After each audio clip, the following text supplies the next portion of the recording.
this is Catherine and Caroline here. Today we're going to be talking to you. Oh, the video's on. Hello, wonderful people. We're going to talk to you about viral replication. This is where viruses replicate or make more of themselves. I want to remind you about the viruses that we've already built out of toys. Caroline's going to tell you about the structure of a virus. Okay, so the outside of the structure of the virus is usually called a capsule or a protein. Or protein capsule. Capsid. That's Capsid, good. sorry about that. And what's hidden inside it, and when it infects the other cells, there's RNA, or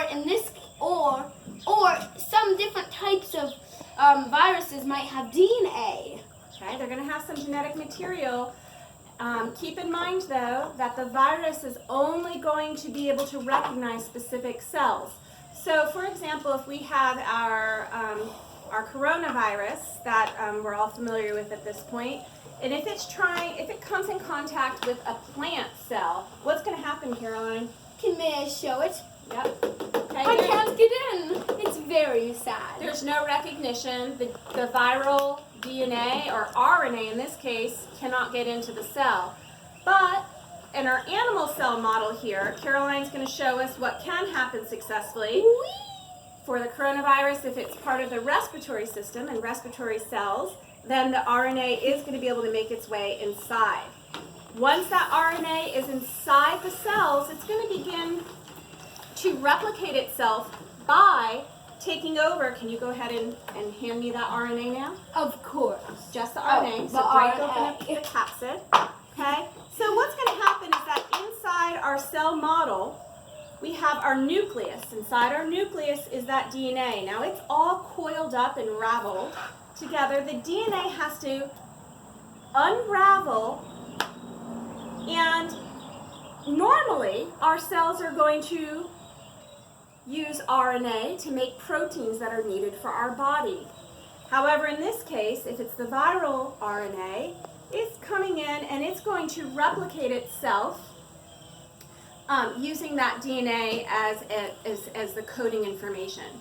Oh, and it's going to make a protein capsid all over again. And the viral DNA, the viral RNA is going to be able to continue to do that with every single cell it infects, where it will just be building the very simple protein capsid and more of its own RNA to become additional viruses.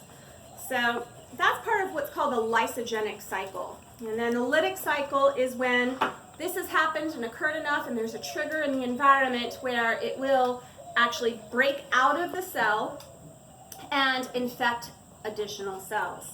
May I sing everybody a song that I made up? If you heard a little clip of it earlier. Let's hear it. There's a virus in the air. The cells are in danger. There's a virus in the air, and the cells don't care. Yay.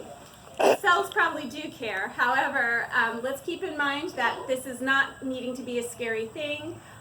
You just need to make sure that not only hand washing happens, but that you are not in close contact with somebody talking with them who, other than family members in your immediate home.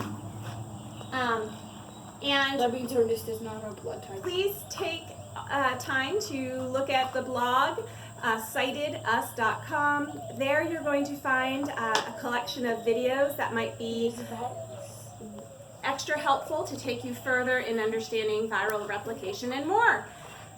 All right, signing off until next time.